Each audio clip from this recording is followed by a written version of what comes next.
Here's a look at civil society in China in relation to the state as well and how they can control civil society. So going back to the concept of cleavages, again, cleavages are something that divide a citizenship, a nation, a country, and sometimes it is controlled by the state itself. If you look at China, the ethnicity, most are of Han descent, 92%. There's other small ethnic groups within.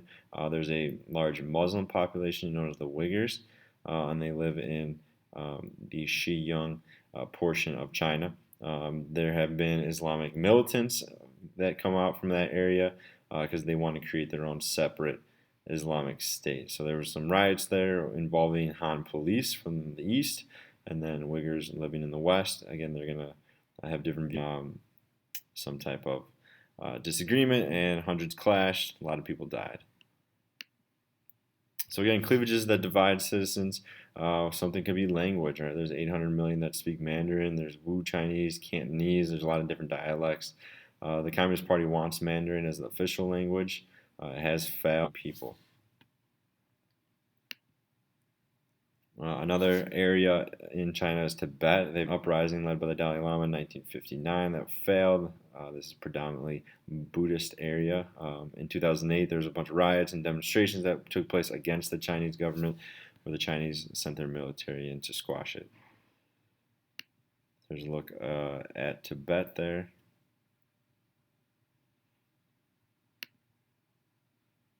Other cleavages, the rural versus urban cleavage. So most of China's economic growth has occurred on the eastern portion of the country, okay, on the coast. So those are where the big cities are at, and that's where access is. So a lot of the growth has occurred there. There's a huge income gap between the urban population and the rural population. Socially, they're divided, they're impacted. Rural, there's more taxes, a lot more corrupt individuals as far as the Communist Party officials taking advantage of these people in these smaller communities.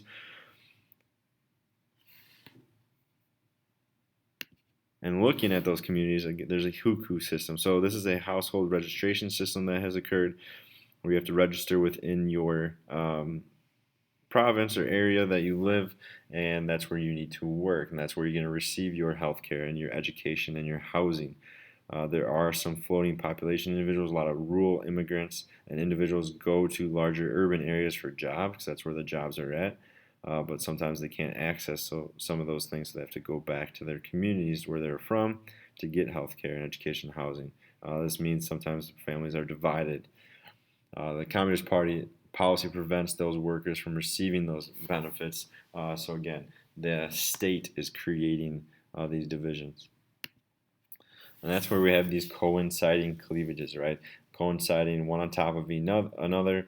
And this, when there's coinciding, so maybe you have poor education, you're of a different ethnicity, you live in rural area, and you're poor, you then are battling kind of going uphill. And when these things pile on top of each other, a lot of times it leads to tension and maybe some violence. Again, civil societies are those organizations outside of the state that help people kind of advance themselves, have interest in things, promote causes and awareness. Again, for a while under the Communist Party, there was no civil society at all, and the Communist Party controlled everything. Today, religion is officially atheist. The Communist Party is. Again, during that Cultural Revolution, religion was banned. There's the Article 36 of the Constitution, which guarantees freedom of religion. And the Communist Party has made an attempt to allow more religious freedom. It says the state only recognizes 5 official religions and considers the practice of any other faith illegal. So is that really religious freedom? Again, religious organizations are required to register with one of the 5 sanctioned religious associations. So those groups that fail to affiliate with one of the 5, they are denied protection under the law, and they could be prosecuted.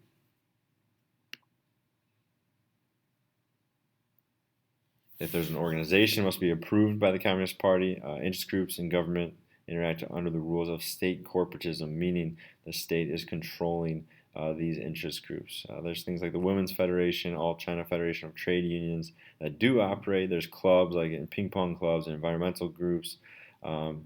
However, non-government organizations do operate, but they're not as strong. So those NGOs are allowed to form since the 90s, but still it's very restrictive.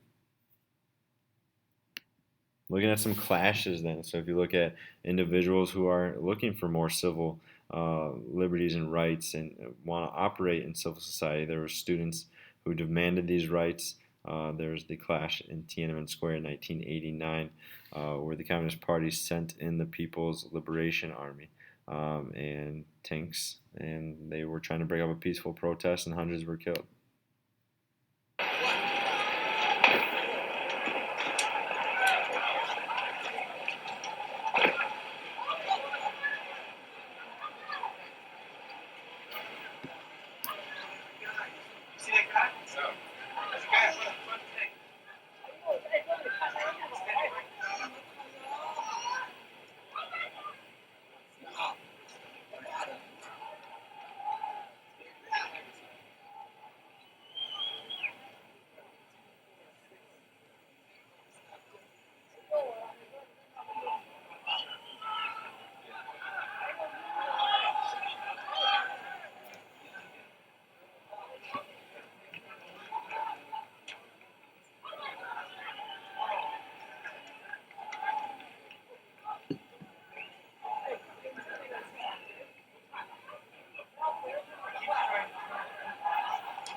So as you can see, there was a peaceful protest, but in the background you can hear uh, weapons being fired at some of those protesters. Some other civil society stuff. Falun Gong was um, a group where it was kind of a mixed martial arts, meditation, some Buddhism, some Taoism. The Communist Party declared it as an evil cult. All these participants were jailed. They're tortured because they didn't fit under any of these descriptions that were allowed under the Communist Party. Okay, so firmly support the decision of the Central Committee to deal with the illegal organization of Falun Gong is kind of what they said through the Chinese government to get rid of these people. The role of media and political socialization. The Chinese internet is very censored, a massive firewall, a lot of outside websites, social media and things like that are blocked and not allowed to operate. Citizens hate that firewall, obviously.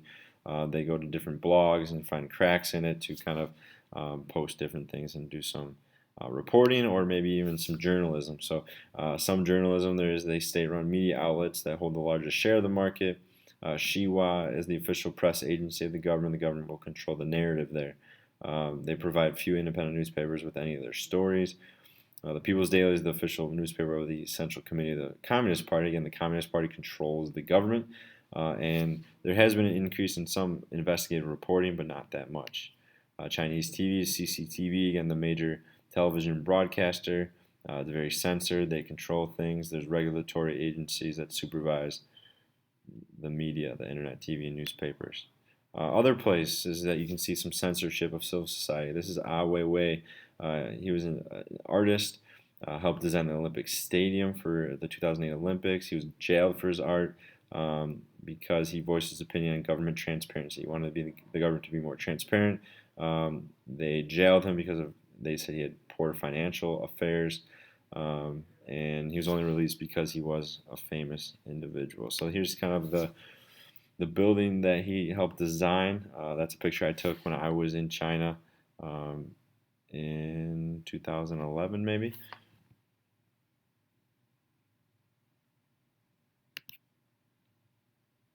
Explain the benefits and duties of citizenship entails in China. So, looking at this phrase, the iron rice bowl, meaning equality over freedom, cradle to grave, you get from the Communist Party, and that used to have healthcare, work, retirement, security.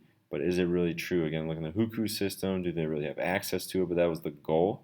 Today, iron rice bowl has completely kind of been abandoned. So they used to say that was kind of part of it. Um, Again, the Communist Party under the Mao era, you had the cadres, the careers dependent on party loyalty and ideological purity. Um, Leaders were then recruited through the nomenclature system of China, and this patriot client system is called Gung Shui. So the good old boys club, you can kind of say.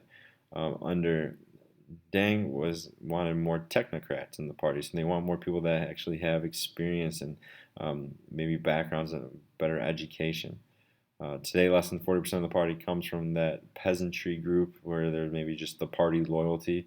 Women do make up about 20% of the party membership, but only 4 actually serve in that central committee within the government structure. They also have a youth movement, so compared to Russia, they have 70 million Chinese youth in their youth league to promote the causes and ideas of the Communist Party. Again, strengthening that youth base so they have their future leaders.